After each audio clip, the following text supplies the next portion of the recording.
السلام عليكم ورحمة الله وبركاته. عاملين ايه؟ يا رب تكونوا بخير. النهاردة هنعمل تسالي العيد. كل سنة وانتم طيبين. هنعمل الترمس السريع اللي ناكل منه في نفس اليوم ويبقى شكله كده زي الكهرمان، وكمان لونه ما يغيرش ولا يعمل معانا ريم. وكمان هنعمل الحلبة المنبتة اللي ليها فوائد كتير حلوة جدا للبشرة، بتشد البشرة وكمان بتفتحها. يا ريت بس قبل ما نبدأ، يا ريت لو أول مرة تشرفيني يا ريت تدعميني باللايك واشتراك للقناة علشان يوصلك مني كل جديد. انا هعمل بقى معاكم كده نص كيلو ترمس، وجايبه بقى الترمس الحلو مش الترمس البلدي. في الاول بننقي الترمس، واي حاجه كده مش حلوه في الترمس بنطلعها خالص. بعد كده هناخد بقى الترمس وننقعه بميه سخنه. هنسيبه بقى كده ال4 ساعات، هيكون بقى شكله زي ما انتوا شايفينه كده.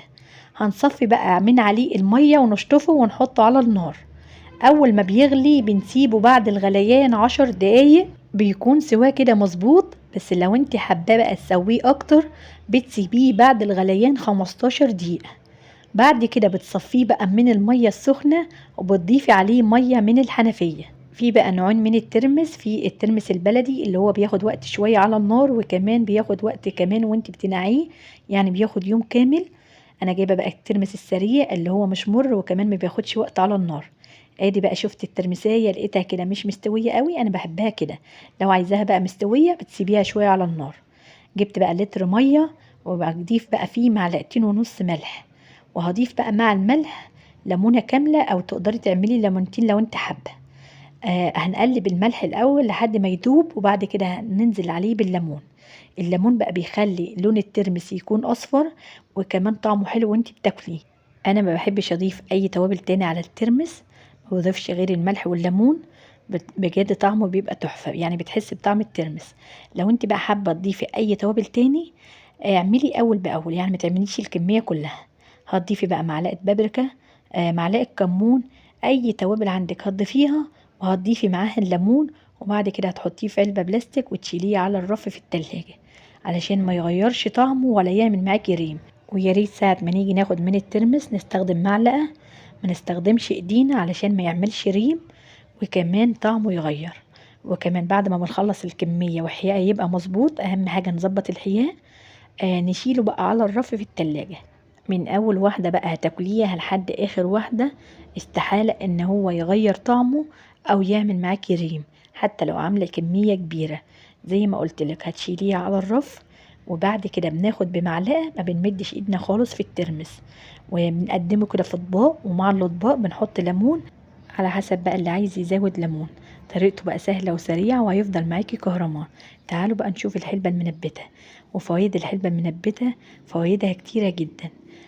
اول حاجة انا جبت بقى ربع كيلو حلبة، وبنقي الحلبة من اي حاجة كده بيكون مش حلوة في الحلبة. وبعد كده هناخد الحلبة تحت الحنفية ونشطفها، ونزود عليها مية باردة خالص من الحنفية، وهنسيبها بقى يوم كامل.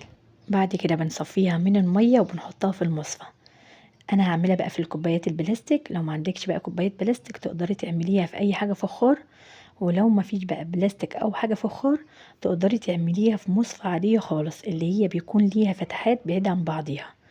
هتعمليها بس بنفس الخطوات. بنعبي بقى نص الكوباية، يعني ما بنملاش الكوباية قوي علشان لسه هتزيد. بعد كده جبت صينية ورصيت فيها الكوبايات، وجبت الفوطة وبليتها مية. هنغطي بقى الكوبايات بالفوطة. كده كان الصبح. تعالوا بقى على بالليل، الحلبة كانت منبتة زي ما انتوا شايفينها كده. يعني بالليل الحلبة هتكون منبتة. وبجد طريقتها سهلة وسريعة، وعايزاكي بقى تجربيها لو لسه ما عملتهاش. بعد كده بنبل بقى الفوطة مية ونحطها على وش الكوبايات، يعني كل ما الفوطة بتنشف بنبلها مية. اللهم صل وسلم وبارك على سيدنا محمد وعلى ال سيدنا محمد. يا ريت بقى لو لسه بتشوفيني يا ريت تدعميني بلايك جميل منك. يلا بقى حط اللايك وتعالوا نكمل مع بعض بقية الخطوات. ادي بقى شكل الحلبة في الاخر. الحلبة كده منبتة، يعني ما بتاخدش وقت خالص، هي يومين بتكوني عملتيها. يعني انا بصراحة انا عاملاها من قبل العيد، بس انا تعبت شوية فما قدرتش ان انا اسجل. فتقدري تعمليها في اي وقت علشان هي اصلا صحية وكمان حلوة للبشرة. يعني مش شرط خالص ان انت تعمليها بمناسبة العيد. نيجي بقى نجيب طبق كده ونقدمها فيها، بنضغط على الكوباية من تحت بتطلع معانا بكل سهولة. ادي بقى شكل الحلبة يا جماعة المنبتة، بجد تحفة وطعمها كمان جميل جدا. وعملت معاكم كمان الترمس السريع اللي نقدر ناكل منه في نفس اليوم وكمان شكله كده زي الكهرمان. يبقى عملنا الحلبة وكمان عملنا الترمس. بتمنى بجد ان انت تجربيهم، واتمنى ان يكون شرحي بسيط، واتمنى بقى ان انت ما تنسانيش بلايك واشتراك للقناة.